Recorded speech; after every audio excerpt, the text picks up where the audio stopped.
এই মুহূর্তে যে ব্রেকিং নিউজ এসেছে দেখাবো। এই মুহূর্তে যে ব্রেকিং নিউজ এসেছে সেই ব্রেকিং নিউজ বড় খবর এই মুহূর্তে। এই যে আপনাকে বলছি, যা পাচ্ছে মোহাম্মদ ইউনূস বুঝিয়ে দিচ্ছে আর আপনারা বুঝে যাচ্ছেন। আপনারা তো ইন্টেলিজেন্ট।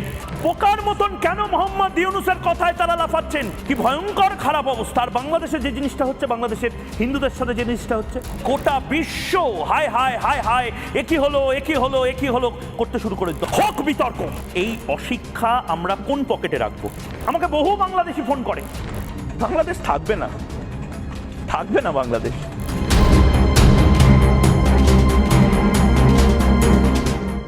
ময়ূক রঞ্জন ঘোষ আজকাল সামাজিক যোগাযোগ মাধ্যমে এই নামটি বেশ পরিচিত।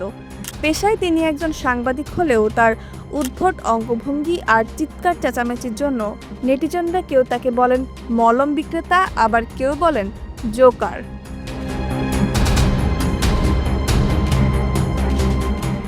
যদিও সাংবাদিকতা তার পেশা, কিন্তু অপপ্রচার চালানোই যেন তার নেশা। সাংবাদিকের মুখোশে নীতি বহির্ভূত কাজ করতে তিনি বেশ পটু। বারবার মিথ্যাচার আর অপপ্রচারের দায়ে সমালোচিত হলেও জাগেনি তার বিবেকবোধ। যেন লজ্জা শব্দটি তার ডিকশনারিতেই নেই।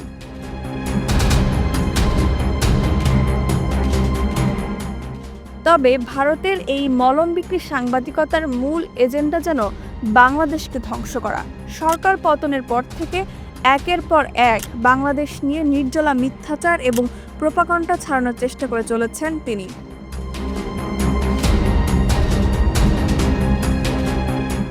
শুধু ময়ূক রঞ্জন ঘোষ নয়, ভারতীয় অনেক গণমাধ্যমই এখন ব্যস্ত বাংলাদেশ নিয়ে ভুল তথ্য ছড়াতে। দেশটির মূলধারার বিভিন্ন সংবাদ মাধ্যম ভুল খবর প্রকাশ করছে কোনো রকম যাচাই বাছাই ছাড়াই। ভুয়া খবর প্রকাশের তালিকায় আছে Hindustan Times, India today, Times of ইন্ডিয়ার মতো প্রথম সারির সংবাদ মাধ্যমও। বিশেষ করে গত 5 আগস্ট আওয়ামী লীগ সরকারের পতনের পর থেকে ভারতের সামাজিক যোগাযোগ মাধ্যম এবং সংবাদ মাধ্যমগুলোতে বাংলাদেশ সংক্রান্ত ভুয়া খবর বেড়ে গেছে ব্যাপক হারে, যা উদ্বেগের কারণ হয়ে দাঁড়িয়েছে।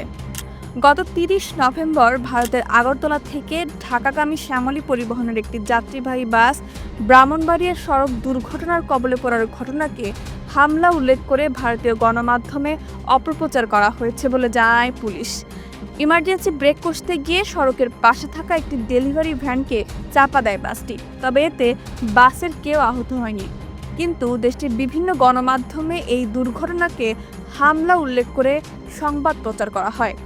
এর আগে গণহত্যা, দুর্নীতি এবং কোটি কোটি ডলার পাচারের অভিযোগে আওয়ামী লীগের কয়েকজন নেতাকর্মীকে গ্রেফতার করা হলে ইন্ডিয়া টুডের প্রতিবেদনে বলা হয় বাংলাদেশে ডোনাল্ড ট্রাম্পের সমর্থকদের গ্রেফতার করা হয়েছে।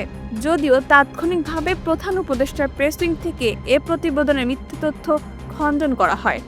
এছাড়া ভারতীয় গণমাধ্যম রিপাবলিক বাংলা সহ সামাজিক যোগাযোগ মাধ্যমে বিভিন্ন আইডি থেকে ছড়ানো হয় বাংলাদেশে ভারতীয় টিভি চ্যানেলগুলোর সম্প্রচার বন্ধ করে দেওয়া হয়েছে। কিন্তু ফ্যাক্ট চেকিং সংস্থা রিউমার স্ক্যানার জানায় বাংলাদেশে ভারতীয় স্যাটেলাইট চ্যানেলগুলোর সম্প্রচার বন্ধ করা হয়নি, বরং কোনো তথ্য প্রমাণ ছাড়াই আলোচিত দাবিটি প্রচার করা হচ্ছে। ভারতীয় গণমাধ্যম জি নিউজ RT ইন্ডিয়া একটি ভিডিও শেয়ার করে দাবি করে প্রতিমা বিসর্জনের সময় মুসলিমরা হিন্দু মন্দিরে হামলা চালিয়েছে। কিন্তু রিউমার স্ক্যানের অনুসন্ধানে উঠে এসেছে এই দাবিটিও ভুয়া। ফ্যাক্ট চেকিং প্রতিষ্ঠানটি জানায় এই ভিডিওটি বাংলাদেশেরই নয়, বরং ভারতের পূর্ব বর্ধমান জেলার খণ্ডঘোষ সুলতানপুর গ্রামে প্রতিমা বিসর্জনের একটি দৃশ্য। এমনকি সম্প্রতি সনাতনী জাগরণ মঞ্চের মুখপাত্র চিন্ময় কৃষ্ণ দাসের গ্রেফতার নিয়ে ভারতীয় গণমাধ্যমগুলোর বানোয়াট খবর দেখলে মনে হবে যেন ধর্মযুদ্ধ শুরু হয়েছে বাংলাদেশে।